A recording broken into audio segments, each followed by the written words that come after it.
Hi, welcome back to the Weekly Why. This week we have Parsha Vaetchanan.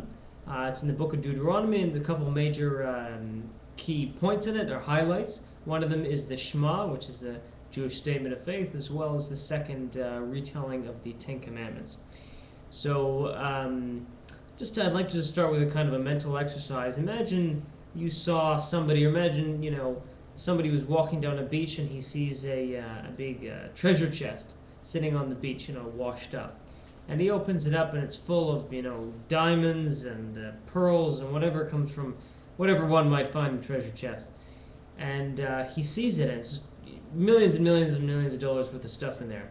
And as he's grabbing this stuff, all of a sudden the current starts to bring it all back.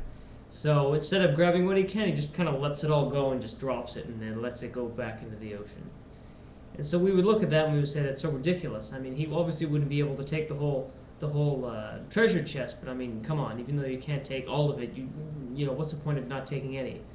Makes no sense. So that's kind of the lead into what I'd like to talk about in today's Parsha.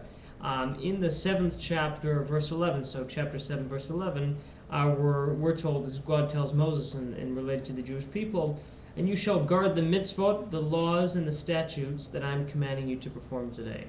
So once again, this is Moses saying from God, "And you shall guard the mitzvot, the laws, and the statutes that I am commanding you to perform today."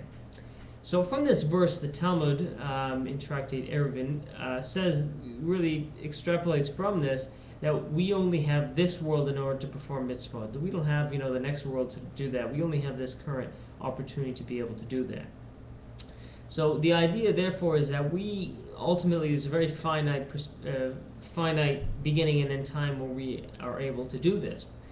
And so, on one hand, it can be a somewhat overwhelming thought that just like the man with the diamonds and the treasure, is that I can't possibly do everything in this world. It's so overwhelming. There's no chance I'll possibly be able to do it.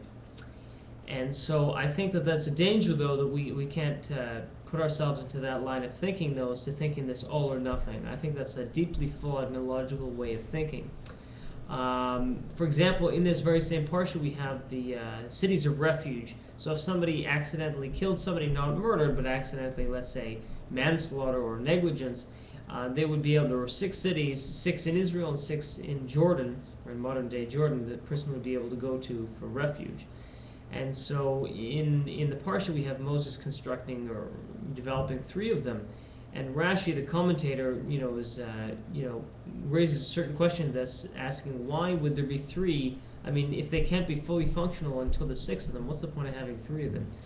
And the whole idea of this is right back to the beginning, is that even though you may not be able to have, the complete, there's still, there's a nuance between having 0 and 100.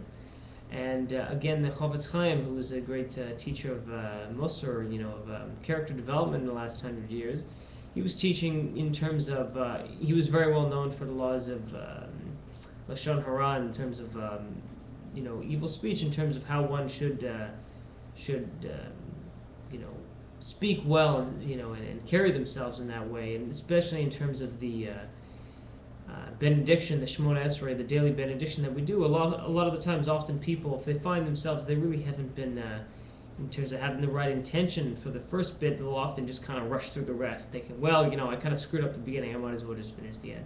What he was saying is that, no, listen, even though you may have screwed up the beginning, he probably didn't say in exactly those words, but he said, even though you didn't quite do it the way you wanted in the beginning, you should still do what you can. So the whole idea, I think, the takeaway lesson for us is that even though you can't possibly do everything, and you not necessarily should, set unrealistic goals for yourself, you should nonetheless recognize that, if you've done everything you can, even though if you haven't achieved perfection, because that's not necessarily a realistic goal anyway, that's perfectly acceptable. But you need to be happy with just all, pushing yourself and knowing that you're doing everything that you can, and ultimately, understand there's a nuance between 0 and 100. And as long as you're doing everything you can be doing, and you're comfortable and where you think you're moving, ultimately that's the most important thing. So that's a take-home lesson for today, and best wishes, Shabbat Shalom, God bless.